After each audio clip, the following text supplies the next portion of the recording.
sets foot on campus. This person identified as non-binary on X. They knew that. They set it up. Posted on TikTok the night before the shooting, the individual who appears to be transgender wrote that Charles James Kirk does not know what's coming tomorrow. This isn't a threat, it's a promise. Ooh. Several of the accounts appear to be transgender, and at least one of the trans cultists followed Tyler Robinson's roommate, who's trans and also a furry. Meanwhile, the FBI now says, we've got our man. Forensic evidence found on the towel, they say, matches the DNA of Tyler Robinson. But there's a lot of problems with how the FBI handled this case in the opening days, of course, and in the response following this. That's why you're seeing Kash Patel on Capitol Hill and all over their PR channel, which is Fox News, doing like Fox and Friends shows and others.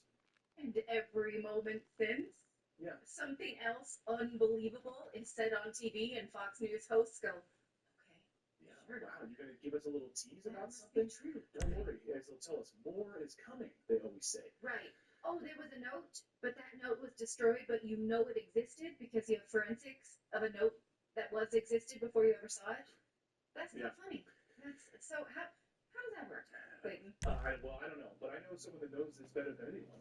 That's former FBI whistleblower, Kyle Seraphin, whose podcast, by the way, has been like the clearest, stoner voice in this entire thing, calling out the BS at the FBI. Really, I mean, there's only like a few people holding people accountable who know the inside moves on this. And Kyle Seraphin joins us once again here on the show. Kyle and I did a deep dive interview about like what do we know about this guy the other day, Kyle. And the comments were just like, thank you for like this assessment. Kyle knows his stuff. So welcome back to the show, my friend. Great to see you as well. Great to see you. Big gulf. All right, so Kash Patel, Capitol Hill today. I mean, if you want to Hey, I've been looking around the car wash, and man, it's got strong potential, you know, strong potential.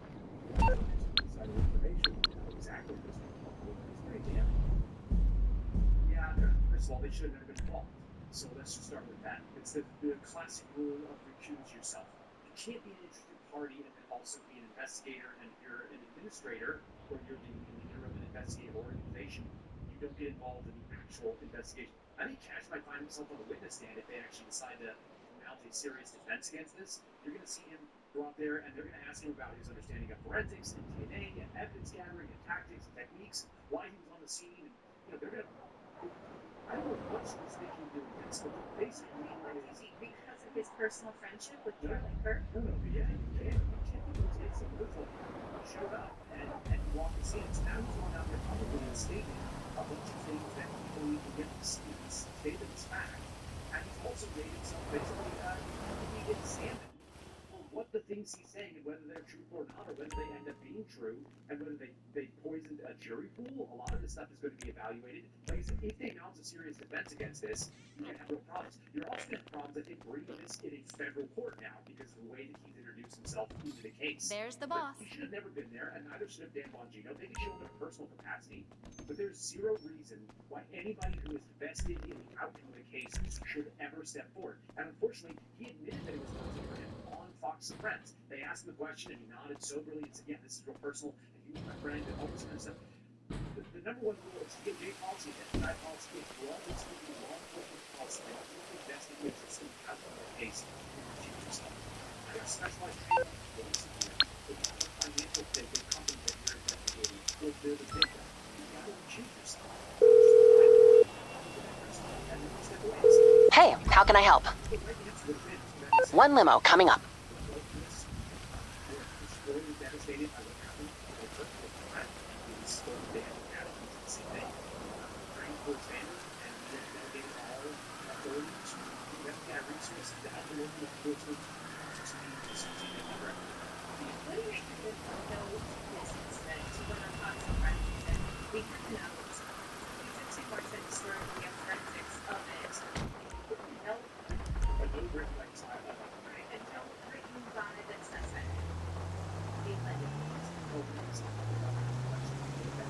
If there's going to be some sort of paper trail, let's say that we have forensics that is able to recover the deleted files, that's fine, they're going to go get that. But I don't know what's talking about. I don't know. He said it was that they were able to recover because of their aggressive investigative behavior.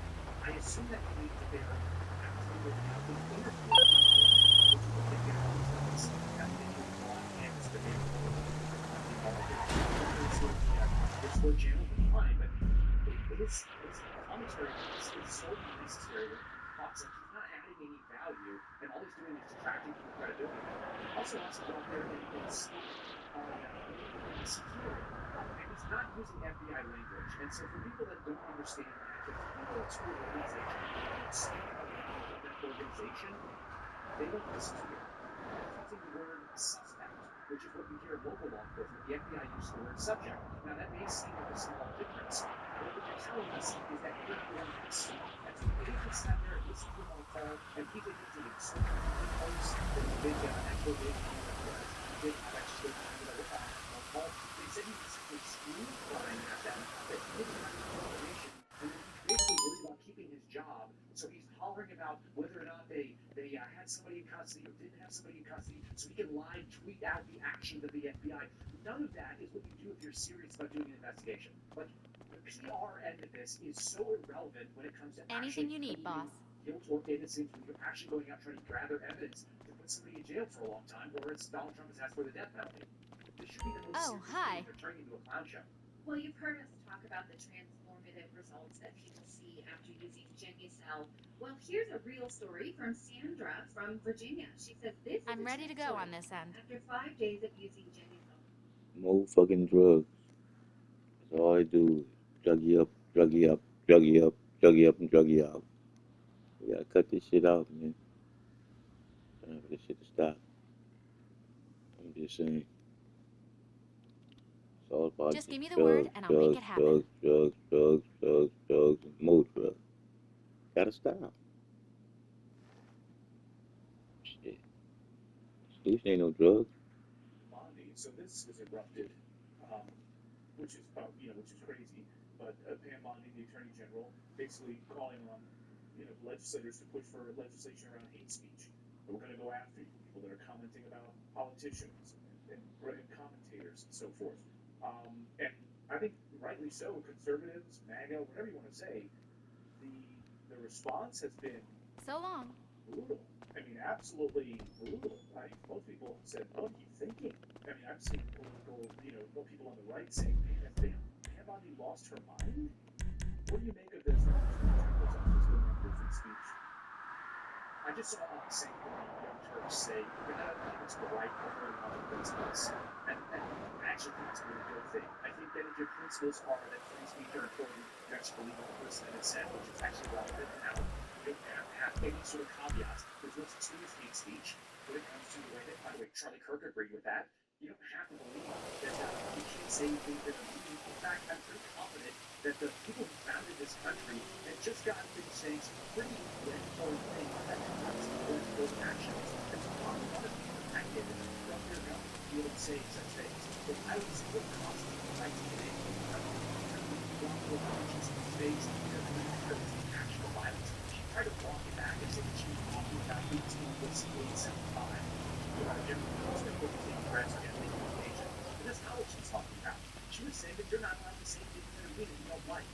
And in an instant, I had one of my commenters on X say that the political right, which is not much different than the political left when it comes to the institution and the parties, the partisan sort of nature of it, that they every once in a while, in a moment of tragedy, will float out something like this to see how much tyranny would be accepted. Now, the crazy thing is they got a lot of this after 9/11, and so we are now just in the legacy where we've finally been able to say, FISA is really concerning, not to the establishment, but to those of us that care about freedom. The idea that the government would go out and police things like speech and forethought, and they want to do pre-crime, that should be terrifying to most Americans who lived through the Biden administration and saw that censorship was so rampant. And so, thankfully, people in the right direction pushing back against that. I feel good that is the instinct of the immediate backlash when they hit these guys. But it's kind of a scary instinct that we're looking at an attorney general that seems to not really understand what the fundamental oath is about. And I always say this, when you're in the actual executive arm of the government, you're not swearing allegiance to the Article 1 powers of the Congress. You're not swearing allegiance to the Article 2 powers of the executive and the judiciary or anything else. You're not swearing allegiance to the bulk of the Constitution in general. What you are saying is that you abide by the leash that the Bill of Rights gives you, and you won't infringe on individual liberty. So if you take that oath seriously, you should be able to spit out what all 10 amendments are and how you are not going to violate them. And it bothers me that she thought it was so flippantly on a couple of podcasts with Stephen Miller's wife. She's out there talking about we're going to do hate speech and we're going to investigate people that don't print the right flyers. I thought we just did a whole thing in Colorado about a baker that didn't want to do a cake, and they bankrupted those guys. Like, they destroyed them for everything they were worth. That's not what the right should be about. Clearly. Okay, I want to ask this. Without getting too far into accusations, there are what I consider credible reports that Charlie Kirk was on the outs with Israeli donors. And you can see this in reports on Judge Napolitano's show with Max Blumenthal, jaw-dropping. Candace Owens has explained this in details. And then the Zionist right is saying you can't say that that's anti-Semitic to even imply that there was a break with Israel. So I want to ask you this procedurally.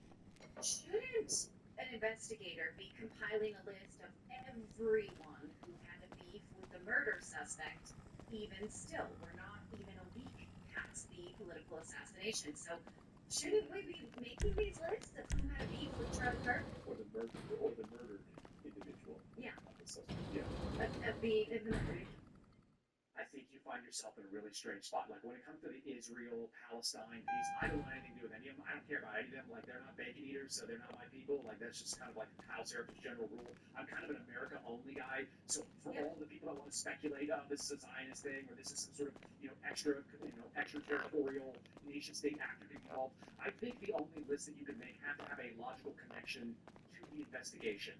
So when they talk about doing an investigation with the FBI, what you say is that all logical investigative steps are exhausted.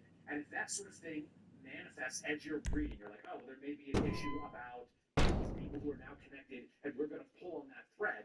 Perhaps then that is reasonable. But just on the default position that somebody didn't like somebody, so we're going to investigate them broadly speaking, I don't think that's appropriate. I don't actually think it's going to use resources. You've got the Discord channel. You've got people that have said out now that there are some, maybe they had some advanced knowledge. Those are pretty easy to run down and decide whether or not they had sort of the capabilities, the access to placement to know about conspiracy. Beyond that, people general beef on social media. Like if you went after a public figure and tried to find every single person that said something mean or had a financial stake and didn't end up happy, you're going to be running down everybody. And also, that's truly sort of random. I think it has to be very logical and still connected to the investigation. Run down it. Just say, Okay. So I think that's only done on Matlock then. Right. No, everything was just Matlock. It's only Matlock doing the investigation. So he doesn't know that all of the time.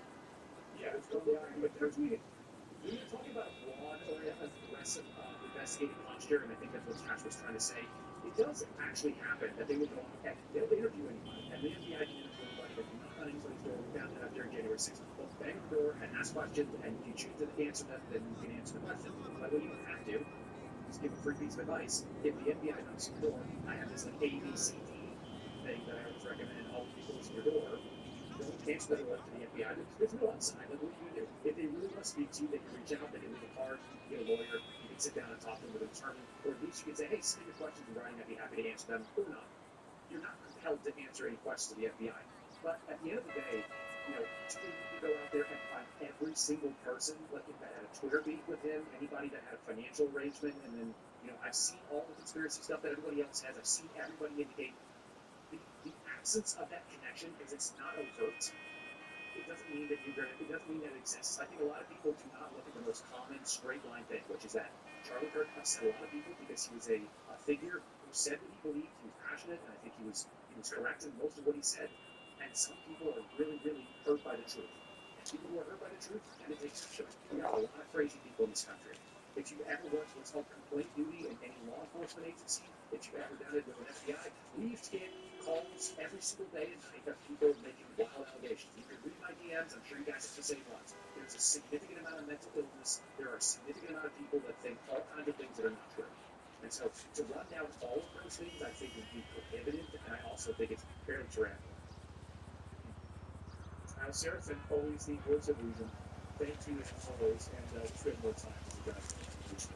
I just feel like I'm more invested in Well, yeah, I have a lot more questions. Yeah.